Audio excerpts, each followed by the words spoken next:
Hello नमस्कार साथियों।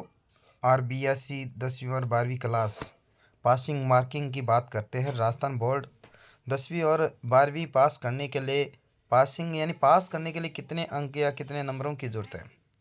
तो दोस्तों मैं आपको बता देता हूं कि राजस्थान माध्यमिक शिक्षा बोर्ड अजमेर द्वारा 10वीं और 12वीं की कक्षा की परीक्षा आयोजित की जाती है। और इस वर्ष राजस्थान बोर्ड 10वीं और कक्षा की परीक्षाएं 6 मार्च से लेकर 4 अप्रैल 2025 तक आयोजित की गई है। जबकि राजस्थान बोर्ड 12वीं की कक्षाएं परीक्षाएं जो है 6 मार्च से लेकर 9 अप्रैल 2025 तक आयोजित की गई थी। ऐसे में सभी विद्यार्थी ये जानना चाहते हैं कि उनको परीक्षा में पास होने के लिए कितने नंबर लाना ज़रूरी है। और इसके अलावा अभ्यर्थी यह भी जानना चाहता है कि ग्रेस मार्क और सप्लीमेंट्री मेट्री क्या होती है।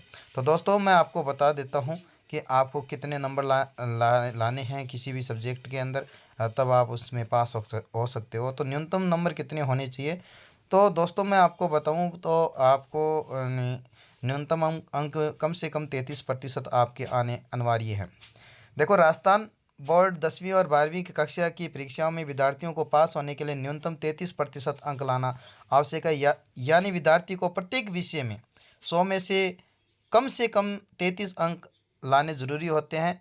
और जिन विषयों में लिखित परीक्षा और प्रैक्टिकल परीक्षाएं दोनों होती हैं उनमें विद्यार्थियों को अलग अलग न्यूनतम यानी कम से कम 33% अंक लाना ज़रूरी होता है। तो दोस्तों मैं आपको बता देता हूं कि 10वीं क्लास के लिए प्रत्येक सब्जेक्ट में यानी 100 नंबरों में से मतलब आपके कम से कम 33 नंबर आने चाहिए, तभी आप क्या हो सकते हैं, पास हो सकते हैं। तो इसमें लिखा है कि राजस्थान बोर्ड 10वीं कक्षा के प्रत्येक पेपर में न्यूनतम 33% अंक लाना जरूरी है। राजस्थान बोर्ड 10वीं कक्षा में प्रत्येक पेपर 100 अंकों का होता है और इनमें 80 अंक की लिखित परीक्षा होती है और 20 अंक शतरंज के होते हैं जो स्कूल से भेजे जाते हैं। विद्यार्थियों को दोनों में मिलाकर कुल 33 अंक लाना जरूरी है।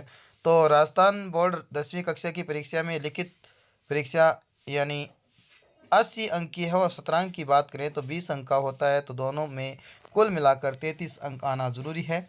तो दोस्तों आपको लिखित परीक्षा में यानी 80 में से आपके 13 नंबर आने ज़रूरी है और इससे कि वह पास हो सके। और इसके अलावा विद्यार्थी को 5 से 6 अंक तक ग्रेस दिया जा सकता है। अधिकतम 2 विषयों में दिया जा सकता है ग्रेस, और इससे ज़्यादा ग्रेस नहीं दिया जा सकता। 3-3 ग्रेस अंक देकर उन्हें पास किया जा सकता है और इससे भी ज़्यादा मतलब एक सब्जेक्ट के अंदर ग्रेस देने की प्रवृत्ति रहती है तो इसे सप्लीमेंट्री दी जा सकती है।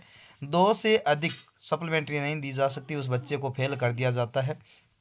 वहीं हम बात करूं तो कक्षा 12 की, तो कक्षा 12 की प्रत्येक विषय 100 नंबरों का है। 100 नंबरों में लिखित परीक्षा 80 नंबर की है। जिन विषय की तो उसमें आपको यानी 20 नंबर है वो स्कूल की तरफ से शतरंज भेजे जाते हैं, तो कुल मिलाकर 100 होते हैं। 100 में से आपको 33 अंक लाने अनिवार्य हैं।